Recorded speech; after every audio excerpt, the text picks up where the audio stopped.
है। उन्होंने कहा कि हमारा गठबंधन सिर्फ लोकसभा चुनाव तक था। सरकार की नीतियों का हम विरोध जारी रखेंगे, लेकिन हम इंडिया गठबंधन का हिस्सा नहीं हैं। लोकसभा चुनाव तक ही हमारा साथ था, लोकसभा चुनाव तक ही हमारा गठबंधन था और अब हम यानी कि आम आदमी पार्टी इंडिया गठबंधन का हिस्सा नहीं है। मैं आपको बता दूं कि इंडिया गठबंधन को लेकर पहले भी बहुत सारी चीजें लगातार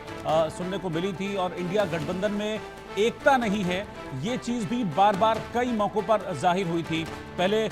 ममता बनर्जी ने खुद को अलग किया था। अब जब ममता बनर्जी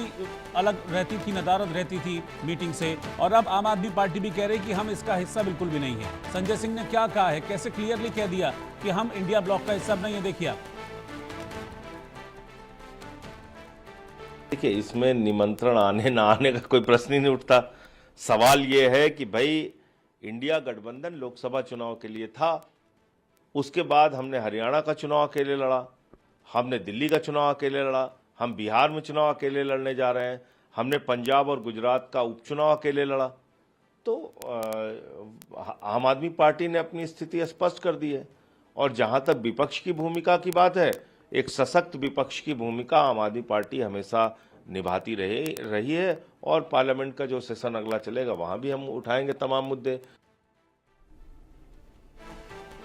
आनंद सिंह हमारे संवाददाता इस वक्त साथ में जुड़ रहे हैं। आनंद, लगातार इंडिया गठबंधन को लेकर सवाल उठते ही रहे थे, पहले भी सवाल उठते रहे थे कि आप सेंटर में एक साथ दिखते हैं, लेकिन स्टेट में जब इलेक्शंस की बात आती थी तो फिर कुछ ना कुछ सबके अपने अपने इश्यूज निकल आते थे। अब क्लियरली कह दिया संजय सिंह ने कि भाई हम हिस्सा नहीं है, आम आदमी पार्टी हिस्सा नहीं है।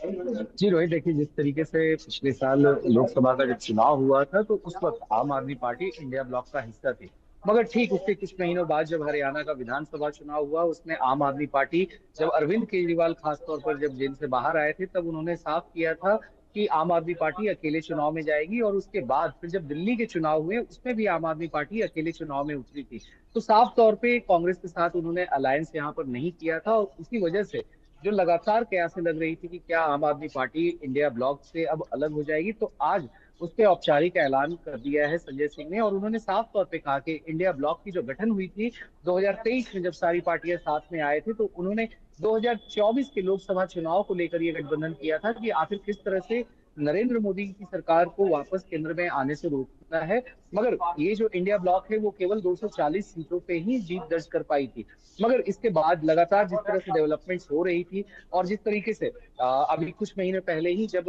इंडिया ब्लॉक के तमाम पार्टीज जब साथ में आए थे ऑपरेशन सिंदूर और पहलगाम टेरर अटैक पे प्रधानमंत्री को रिक्वेस्ट करने के लिए कि स्पेशल सेशन बुलाई जाए पार्लियामेंट की, तो उसमें भी आम आदमी पार्टी ने उनके साथ में चिट्ठी लिखकर नहीं भेजा था, मगर उन्होंने उसके बाद खुद से अलग चिट्ठी लिखकर भेजी थी। तो ये साफ हो गया था कि आम आदमी पार्टी जो है अब वो इंडिया घटक दलों से बाहर निकलती जा रही है। और उसी का आज औपचारिक ऐलान संजय सिंह ने किया, जहां उन्होंने साफ तौर पे कहा कि किस तरह से विधानसभा का जो चुनाव था, हरियाणा हो या दिल्ली हो, या फिर जब बाईपोल्स हुए पंजाब में और गुजरात में, तो वहां भी आम आदमी पार्टी अकेले चुनाव लड़ी है। तो ये सिर्फ 2024 के लोकसभा चुनाव के लिए ही ये गठबंधन था। और अब आम आदमी पार्टी जो है वो लगातार अपने बल पे ही वो सारे कदम लेगी, सरकार के पॉलिसी जो है उसका विरोध करेगी, तो वो अपने बदौलत ही वो करेगी। तो ये साफ कहना है संजय सिंह का। और इससे कहीं ना कहीं जो कल एक मीटिंग होनी है इंडिया ब्लॉक की, क्योंकि ये आज उनका ये आया है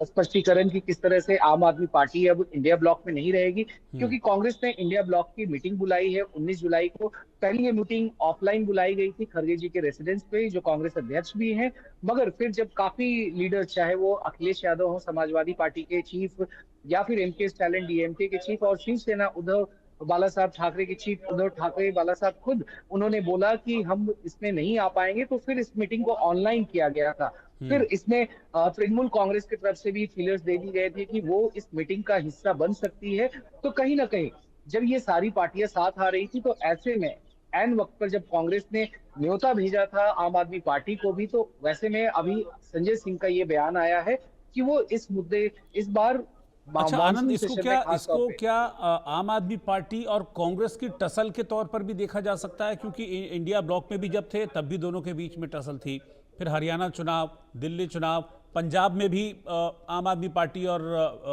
कांग्रेस जो है वो राइवल पार्टीज हैं, तो क्या उसकी टसल के तौर पर भी इसको देखा जा सकता है कि इनकी कभी बनी भी नहीं इंडिया ब्लॉक में रहते हुए भी? जी रोहित, देखिए इसको तसल्ली साफ तौर पे कहा जाएगा, क्योंकि जिस तरीके से लगातार आम आदमी पार्टी और कांग्रेस का रुख रहा है, जब हमने हरियाणा के चुनाव के वक्त भी ये बताया था कि आखिर किस तरीके से हरियाणा के चुनाव में आम आदमी पार्टी चाहती थी वो अकेले अपने दम पर चुनाव लड़े, और जैसे ही अरविंद केजरीवाल जेल से बाहर आए थे तो फिर उन्होंने इसका औपचारिक ऐलान कर दिया था कि 90 के 90 सीटों पर आम आदमी पार्टी खुद से ही चुनाव लड़ेगी, और उसका खमियाजा कांग्रेस को भुगतना पड़ा था, जहां पर वो सिर्फ 37 सीटें ही 90 सीटों में से जीत पाए थे और तीसरी बार लगातार सरकार के बाहर रहे थे। फिर इस बार जब दिल्ली के विधानसभा चुनाव हो रहे थे तो उसमें भी आम आदमी पार्टी सीधे तौर पे अकेले गई थी, और कांग्रेस के साथ किसी तरह का गठबंधन नहीं हुआ था दिल्ली में 70 सीटों में। तो कहीं ना कहीं ये लगातार जो टसल है दोनों पार्टियों के बीच में, खास तौर पे जिस तरीके से राहुल गांधी ने भी